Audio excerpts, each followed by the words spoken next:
This channel does not promote any violent, harmful, or illegal activities. All content provided by this channel is meant for an educational purpose only. শুভেন্দুর সভা, সেই শুভেন্দুর সভায় পতাকা লাগানোয় আক্রান্ত BJP নেতা এবং বলা হচ্ছে বীরভূমে কঙ্কালীতলায় বিজেপির আইটি সেলের ইনচার্জকে বেধড়ক মারধর করা হয়েছে। আমার সঙ্গে রয়েছেন আমার সহকর্মী হিমাদ্রি, ঠিক কি ঘটেছে, কি পরিস্থিতি এখন?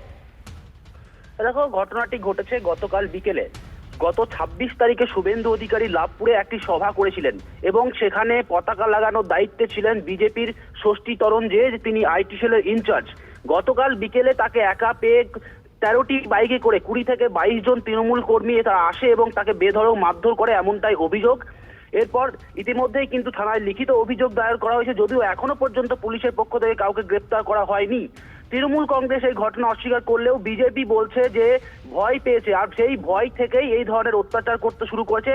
২৬-এর নির্বাচনের আগে ভয় ধরানোর চেষ্টা করছে, যাতে বিজেপি নেতা কর্মীরা আর তাদের যে কাজকর্ম রয়েছে সেগুলি করতে না পারে, দলীয় যে কাজকর্ম, সে কারণে ভয় দেখানোর চেষ্টা করছে। দাবি করা হচ্ছে সঙ্গে থাকো, যাকে মারধর করা হয়েছে একবার তার বক্তব্যটা শুনি।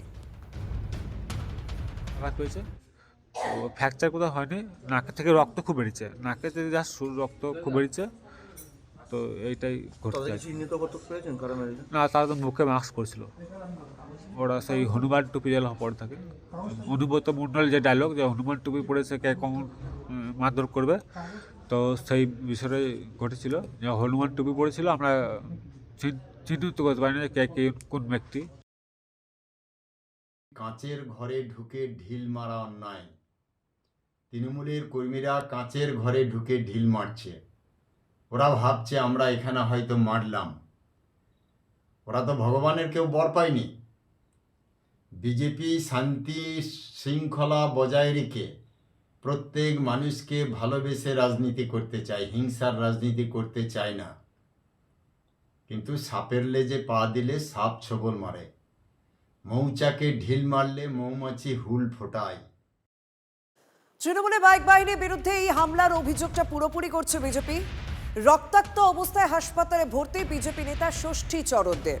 বিজেপি কর্মীর দেহ উদ্ধার হয়েছে ময়নায় পুকুর থেকে। এলাকার এক বিজেপি কর্মী দীর্ঘদিন ধরে নিখোঁজ ছিলেন এবং তার দেহ উদ্ধার হয়েছে। কিন্তু কাদের বিরুদ্ধে কি অভিযোগ করছে তার পরিবারের সদস্যরা জানাবেন আমার সহকর্মী কনিষ্ক এই মুহূর্তে সঙ্গে রয়েছেন। কনিষ্ক, দেখো শর্মিষ্ঠা, পূর্ব মেদিনীপুর জেলার ময়না বিধানসভার অন্তর্গত ময়না ব্লকের সুদামপুর গ্রামের বিজেপি কর্মী, সক্রিয় বিজেপি কর্মী সুব্রত অধিকারী, যার বয়স হচ্ছে ৩৩ বছর, গত রবিবার হনুমান পুজো উপলক্ষে তিনি কিন্তু পুজো দেখতে গেছিলেন এবং তারপর থেকে কার্যত নিখোঁজ।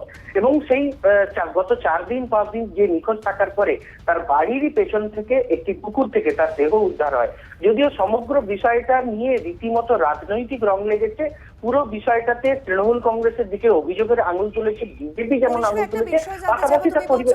রবিবার বেরিয়েছিল, তারপর থেকে বাড়ি ফেরেনি। সোমবার পুলিশে অভিযোগ দায়ের হয়েছে, আজ শুক্রবার, মাঝে এতগুলো দিন কেটে গিয়েছে।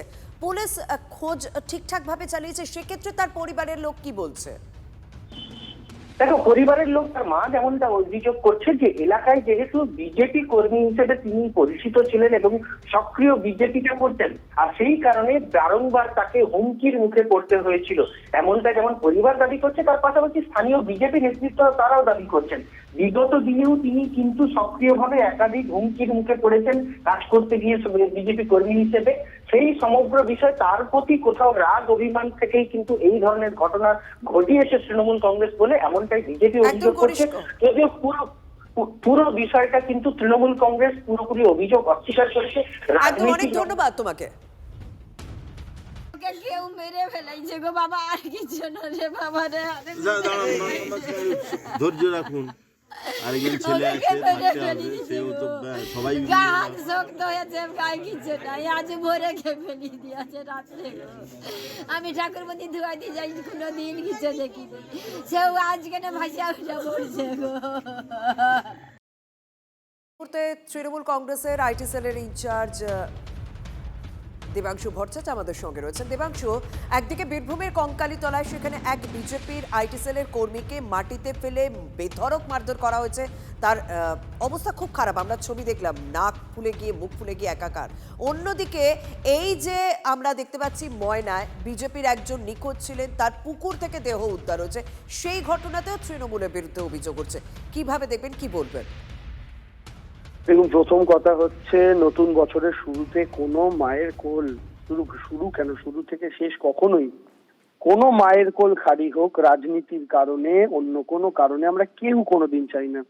একজন মৃত সন্তানের মায়ের কান্নার চাইতে দুর্বিষহ এবং অসহ্য শব্দ আর কিচ্ছু হতে পারে না। কিন্তু এইটুকুনি বলবো, ময়না এলাকা আসলে বিজেপির সন্ত্রাসের এলাকা। আমি নির্দিষ্টভাবে ওই নির্বাচনী ক্ষেত্র থেকে যেহেতু লোকসভা নির্বাচন লড়েছি, আমি জানি গোটা ময়না বিধানসভা হচ্ছে বিজেপির সন্ত্রাসের বিচরণ ক্ষেত্র। বাগচা থেকে শুরু করে একের পর এক অঞ্চল যেখানে তৃণমূল কংগ্রেসের কর্মীরা পতাকা লাগাতে গেলে পর্যন্ত বোম মারা হয়। তো এহেন জায়গায় তৃণমূল বিজেপি কর্মীকে মেরে দিয়েছে, এই বক্তব্য স্থানীয় বিজেপি নেতারাও স্বীকার করবেন কিনা আমার জানা নেই। মা স্বাভাবিকভাবেই সন্তান হারিয়েছেন, তার কিছু অভিযোগ থাকতে পারে, তবে আমি এইটুকু বলছি, ওই এলাকাতে স্থানীয় বিধায়ক থেকে শুরু করে স্থানীয় অর্গানাইজেশন, স্থানীয় সাংসদের সঙ্গে শুভেন্দু অধিকারীদের সম্পর্ক কিন্তু ক্রমাগত অবনতি হচ্ছে। ফলে সেই কারণে ব্যক্তিগত ক্রোধের কারণে কোনো আভ্যন্তরীণ বিজেপির গোলমালের ফসল কিনা এটা, বিজেপির আভ্যন্তরীণ গোলমালের জন্য বলি যেতে হলো কিনা আমাদের এই ভাইকে বছরের শুরুতে, মায়ের কোল খালি হলো কিনা, এটাও তদন্ত করে দেখার প্রয়োজন আছে। 1 নম্বর, কারণ এর আগে আপনারা জানেন খেজুরিতে ইলেকট্রিক শক খেয়ে একজন মারা গেছিল, সেটাকেও তৃণমূলের হত্যা বলে চালানো হয়েছিল, পরবর্তীকালে সবটা প্রমাণ হয়। এবং দ্বিতীয়ত যে আইটি সেলের কর্মীর ব্যাপারটা বলছেন, এটাও যদি হয়ে থাকে খুব অন্যায়, তার পুলিশের দ্বারস্থ হওয়া উচিত, এবং যদি তৃণমূলের কেউ ওই ঘটনার পেছনে যুক্ত থাকে অবশ্যই আইনের পথে চলুক। ধন্যবাদ।